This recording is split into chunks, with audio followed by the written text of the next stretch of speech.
ખેડૂત ભાઈઓ, આજના એપિસોડમાં આપણે ચર્ચા કરીએ છીએ આપણા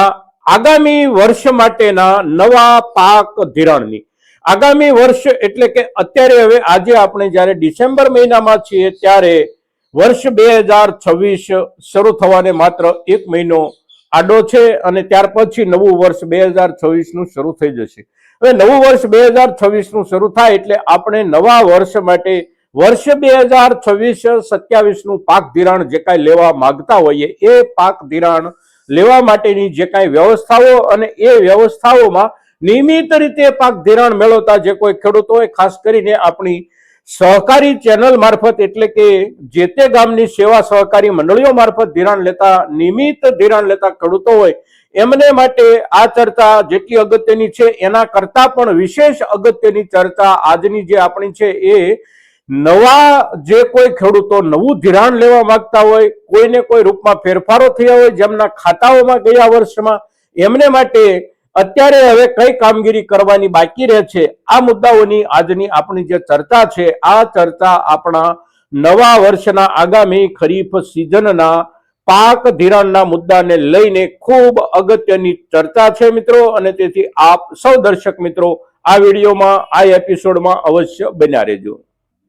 નમસ્કાર ખેડૂત મિત્રો, જય કિસાન, જય ભારત. ખેડૂત ભાઈઓ, આપણે આપણા ખેતી વ્યવસાયમાં આપણા પાકની જરૂરિયાત પ્રમાણે વાર્ષિક પાક ધિરાણ જે કાંઈ લઈએ છીએ આ પાક ધિરાણ પૈકી લગભગ 85% જેટલું પાક ધિરાણ આપણો ખેડૂત સમુદાય આપણી સહકારી ચેનલ મારફત લેતો હોય છે. 15%, 12-15% જેટલું જ ધિરાણ આપણો ખેડૂત સમુદાય લેનારો હોય છે બેંકો પાસેથી સીધું. અને એ બેંકો એટલે કેટલીક પ્રાઇવેટ બેંકો અને કેટલીક રાષ્ટ્રીયકૃત બેંકો. હવે બેંકો પાસેથી જે ખેડૂતો ધિરાણ સીધું લેતા હોય છે એમના ધિરાણ મેળવવાની અને બેંકોની પદ્ધતિ બિલકુલ અલગ પ્રકારની હોય છે. સહકારી માળખામાં આપણું જે ધિરાણ થાય છે એ ધિરાણની પદ્ધતિ અને પ્રાઇવેટ અને સરકારી બેંકો જે છે એમની ધિરાણ પદ્ધતિમાં ઘણો બધો ફરક હોય છે, ઘણો બધો તફાવત હોય છે. આજે આપણે જે ચર્ચા કરીએ છીએ એ ચર્ચા છે આપણા સહકારી માળખા મારફત ધિરાણ લેતા ખેડૂતો માટે અત્યારના સમયે હવે પછી શું કામગીરી કરવાની રહેતી હોય છે. તો આપણા જે કોઈ ખેડૂત મિત્રો આપણા દરેક ગામની સેવા સહકારી મંડળીઓ પાસેથી ધિરાણ લેતા હોય, નિયમિત રૂપમાં ધિરાણ લેતા હોય અને કોઈ પણ પ્રકારનો જમીનના ખાતામાં ફેરફાર ન થયો હોય, અગર તો કોઈ પણ પ્રકારનો આપણા 8A જે આપણા નામો હોય એમાં ફેરફાર ન થયો હોય આવા ખેડૂતો માટે આવનારી સિઝનમાં જે કાંઈ ધિરાણ લેવાનું હોય એ મુદ્દે ખાસ કોઈ વિશેષ કામગીરી કરવાની રહેતી નથી. કારણ કે એ રેગ્યુલર ધિરાણ લેતા ખેડૂતો હોય છે અને ખાતામાં કોઈ ફેરફાર ન થયો હોવાના કારણે સેવા સહકારી મંડળી કે સેવા સહકારી મંડળી જે તે જિલ્લા સહકારી બેંક સાથે જે બેંક સાથે જોડાયેલી હોય એ બેંક પણ વિશેષ કોઈ પુરાવાઓ કે કોઈ ખાતરીઓ માંગતી નથી હોતી. પણ જે ખેડૂતો આપણા આ વર્ષ દરમિયાન ધિરાણ નથી લીધું અને ધિરાણ નહીં લેવા સાથે જોડાયેલું કારણ જમીનના ખાતામાં ફેરફાર હોય, જમીનમાં વધઘટ થયેલી હોય, અગર તો આપણે જે જમીન ધરાવતા હોઈએ એ જમીનના મૂળ માલિક તરીકે આપણા જે કોઈ વડીલનું નામ ચાલતું હોય એ વડીલની ગેરહાજરી થઈ અને ગેરહાજરી થવાના કારણે પરિવારના બાકીના સભ્યોના વારસા એન્ટ્રીઓ થઈ એની અંદર અગર તો જમીનોની વહેંચણી થઈ આપણી, તો આ પ્રકારનો જે કોઈ આપણો બદલાવ હોય એ બદલાવ જેના ખાતામાં આવ્યો છે એવા ખેડૂતોએ ધિરાણ લેવા માટે અત્યારના સમયમાં જે કામ કરવાનું હોય છે એ ખૂબ મહત્વનું હોય છે. કારણ કે આ કામગીરી જે છે એ કામગીરી ધિરાણ અને વસૂલાતની કામગીરી શરૂ થઈ જાય મંડળીઓમાં ત્યાર પછી એ સમયગાળા દરમિયાન નથી થતી. અને આપણને ધિરાણ એ સમયગાળા દરમિયાન જે કોઈ ખેડૂતો નિયમિત રીતે ધિરાણ મેળવતા હોય એ ખેડૂતોની સાથે સાથે આપણે ધિરાણ પણ નથી મેળવી શકતા. આપણે ધિરાણ મેળવવા માટેની જે કાંઈ કામગીરી હોય છે એ અલગ પ્રકારની અને એક પદ્ધતિસરની કામગીરી આપણે કરવાની રહેતી હોય છે. હવે એ જે કામગીરી છે એ કામગીરીને આપણા ધિરાણ માળખાની ભાષામાં જે બોલવામાં આવે છે એ કામગીરી એટલે ખેડૂત જે કોઈ છે એ ખેડૂત સેવા સહકારી મંડળીનો સભાસદ હોય તો સભાસદના દરજ્જેથી જે તે સેવા સહકારી મંડળીના જે કોઈ સભાસદો હોય એ દરેક સભાસદોને જમીનના આધાર પ્રમાણે પાકના વાવેતરો હોય એ વાવેતરોના નક્કી થયેલા સ્કેલ ઓફ ફાઇનાન્સ પ્રમાણે જેટલી રકમ ધિરાણ પાત્ર રકમ બનતી હોય, મળતી હોય અને મળવા પાત્ર હોય એટલી રકમના શાખ પત્રકો એટલે કે ક્રેડિટ લેટર સેવા સહકારી મંડળીઓ તૈયાર કરતી હોય છે. 200 સભાસદો હોય, 300 હોય કે 500 હોય, દરેક સભાસદોની જમીનના આધારે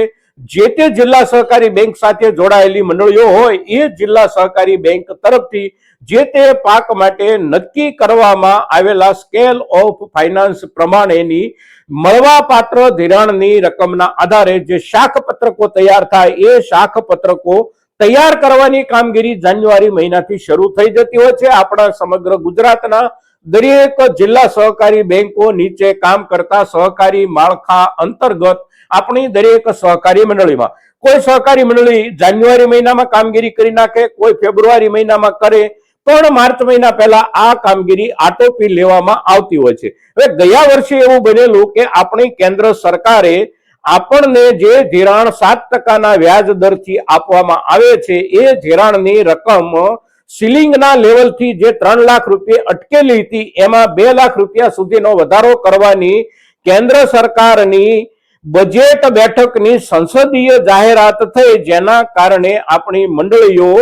જે તે મુદ્દે જે તે સમયે તૈયાર કરેલા શાખ પત્રકો પછી પણ કેટલોક સમય અટવાયેલી રહી અને સરકાર તરફથી જે જાહેરાત થયેલી હતી એ જાહેરાતનો અમલ એ જ વર્ષેથી થવાનો હોય તો એને માટે નવા શાખ પત્રકો તૈયાર કરવા પડે અને જે નવા શાખ પત્રકો તૈયાર કરવાના થતા હોય એને માટે સરકાર તરફથી કોઈ ગાઈડલાઇન્સ આવે છે કે કેમ, પણ ગયા વર્ષમાં સરકારે જાહેરાત કરી દીધા પછી એનો અમલ નથી કર્યો અને હજી અત્યાર સુધી એટલે કે આ ડિસેમ્બર મહિનો બેસી ગયા પછી પણ સરકાર તરફથી કોઈ જાહેરાત નથી. ગયા વર્ષમાં સરકારે જે જાહેરાત કરી એના અમલ સંબંધિત કોઈ જાહેરાત નથી. એટલે આ વર્ષે પણ કદાચ હજી દરેક સેવા સહકારી મંડળીઓએ આપણા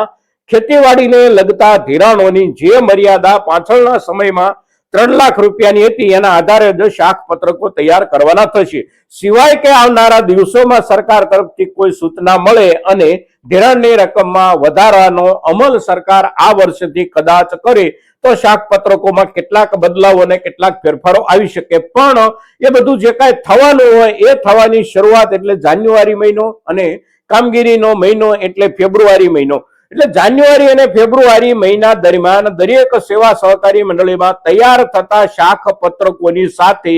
આપણે ધિરાણ લેવા માંગતા હોઈએ તો આપણું વ્યક્તિગત શાખ પત્રક અવશ્ય બની જવું જોઈએ. હવે એ શાખ પત્રક આપણું બની જાય એને માટે આપણે જે કાંઈ કરવાનું છે એ છે કે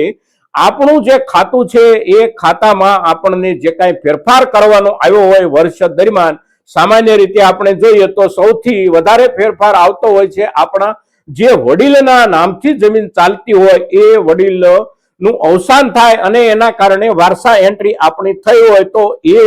વારસા એન્ટ્રીના આધારે આપણે જે ભાઈઓ હોય એ ભાઈઓ પૈકી જે ભાઈના હિસાબથી આપણે મંડળી સાથે વ્યવહાર વહીવટ કરવા માંગતા હોઈએ એ ભાઈનું આપણી મંડળીમાં આપણા વડીલની જગ્યાએ સભાસદ તરીકે નામ દાખલ કરાવી દઈએ અને એને દાખલ કરાવ્યા પછી એ આપણો નાણાકીય વ્યવહાર સંસ્થા સાથે કરી શકે એટલા માટે આપણે બાકીના જે કોઈ ભાઈઓ કે જે કોઈ નામો આપણા ખાતામાં આવતા હોય એ દરેક વ્યક્તિઓ તરફથી આપણે એને એક સાદું પાવર ઓફ એટર્ની આપી દઈએ જે તે સંસ્થાને, જેથી કરી અને આપણું જે નામ ચલાવવા માંગતા હોઈએ આપણે જે નામથી આપણે નાણાકીય વ્યવહાર કરવા માંગતા હોઈએ એ વ્યક્તિના નામથી આપણું શાખ પત્રક તૈયાર થાય. હવે એ સિવાયની બીજી સ્થિતિ એટલે કે આપણી જમીનની વહેંચણી. જમીનની આપણે વહેંચણી કરી છે અને આપણા 2 કે 3 ભાગ પડ્યા છે ભાઈઓના હિસાબથી. તો જે આપણા ભાગ પડ્યા છે એ દરેક ભાગના ધોરણે અને દરેક ભાગના હિસાબે આપણે વ્યક્તિગત રીતે નવેસરથી સભાસદ તરીકે જે તે સહકારી મંડળીમાં દાખલ થવાનું રહેતું હોય છે અને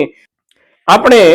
નવા સભાસદ તરીકે દાખલ થઈએ એટલે આપણી જમીનને લગતા મહેસૂલી કાગળોની સાથે સાથે આપણે ધિરાણ લેવા માંગતા હોઈએ એ ધિરાણની અરજી અને એ માટેની કાર્યવાહી જે કાંઈ કરવાની થતી હોય, જેમ કે આપણા ખાતાની અંદર આપણા મામલતદાર કચેરીમાં રેવન્યુ રેકર્ડમાં આપણા બોજાની જે નોંધ પડાવવાની હોય એ નોંધ પડાવવાની કામગીરી પણ આપણે સમયસર આટોપી લઈએ તો જ આપણે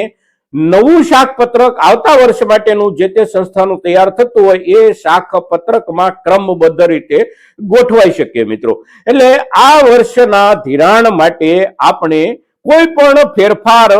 ધરાવતા હોઈએ આપણા ખાતામાં તો એ ફેરફારના આધારે આપણે નવેસરથી કામગીરી કરવાની થતી હોય છે અને એ કામગીરી આપણે આ સમયગાળા દરમિયાન આટોપી લેવાની હોય છે. હવે બને છે એવું કે આપણે કાંઈ પણ ફેરફાર આપણા ખાતામાં થયો હોય તો એ થયેલા ફેરફાર પછી આપણે સંસ્થા સાથે જોડાયેલા રહીએ, અગર તો નવા રૂપમાં જોડાઈએ અને નવા રૂપમાં જોડાય અને એક નવા સભ્ય તરીકે આપણું ધિરાણ આપણે રેગ્યુલર રીતે મેળવતા થઈએ. એટલા માટે જે કાંઈ કામ કરવાનું હોય એ કામ એટલે પ્રારંભિક સભ્ય અને મંડળી વચ્ચેની કામગીરીનો જે જોડાણ કાર્યક્રમ હોય છે એ આપણે નથી કરતા. સામે આપણી મંડળીના જે કાંઈ સંચાલકો હોય એ સંચાલકો પૈકી મંડળીના મંત્રી હોય કે મંડળીના પ્રમુખો હોય તો એમના તરફથી આપણને સીધે સીધી કોઈ સૂચના ન આપવામાં આવે, સીધે સીધી આપણને કોઈ જાણકારી ન કરવામાં આવે એવું પણ બનતું હોય છે. પણ એમના તરફથી આપણને જાણકારી ન આપવામાં આવે અને આપણે આપણા તરફથી કંઈ ન કરીએ તો બાકીના સભ્યો જે નિયમિત રીતે એપ્રિલ મહિનાથી ધિરાણ મેળવવાનું શરૂ કરતા હોય નવું ધિરાણ, તો એ સમયગાળા દરમિયાન આપણે તપાસ કરીએ કે હવે મારે ધિરાણ લેવાનું છે તો મને ક્યારે મળશે, તો આપણને જે જવાબ મળતો હોય છે જવાબ એવો મળે છે કે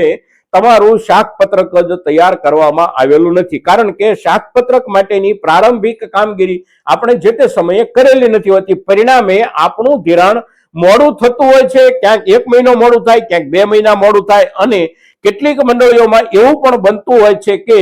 એપ્રિલ મહિનો, મે મહિનો, આ 2 મહિના દરમિયાન પણ પૂરેપૂરી ધિરાણ વસૂલાતની કામગીરી જે કાંઈ ચાલતી હોય એ કામગીરીના કારણે જે તે મંડળીના મંત્રીઓ પૂરક શાકપત્રકો એ સમયગાળા દરમિયાન ન મૂકતા હોવાના કારણે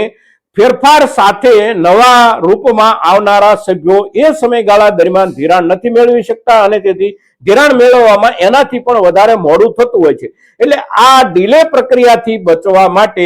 આપણા જે કોઈ ખેડૂતોએ પોતપોતાના ખાતામાં આ વર્ષ દરમિયાન કાંઈ પણ ફેરફારો કર્યા હોય, જેમ કે આપણા કોઈ વડીલનું અવસાન થયું તો એમની જગ્યાએ નવા સભ્ય તરીકે આપણા પરિવારમાંથી કઈ વ્યક્તિને આપણે પાવર ઓફ એટર્ની આપવાનું છે આ નિર્ણય આપણે કરી લઈએ. આપણે વહેંચણી કરી છે તો 2, 3 કે 4 જે નામથી આપણે જમીનોની વહેંચણી કરી હોય આ તમામ નામ સાથે આપણે આપણી જે તે સેવા સહકારી મંડળીમાં સભાસદ તરીકે દાખલ થઈ જઈએ અને આપણે ધિરાણ મેળવવા માટેની જે કાંઈ કામગીરી કરવાની હોય એ કામગીરીની શરૂઆત આ ડિસેમ્બર મહિનામાં જ આપણે અવશ્ય આરંભી દઈએ, જેથી કરી અને જાન્યુઆરી ફેબ્રુઆરી મહિનામાં તૈયાર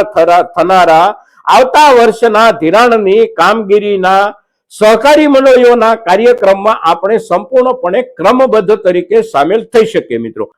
તો આ અગત્યનો મુદ્દો આપણા મહત્તમ ખેડૂતો સુધી પહોંચે એ માટે આપ સૌના પ્રયાસોની અપેક્ષા સાથે જય કિસાન, જય ભારત.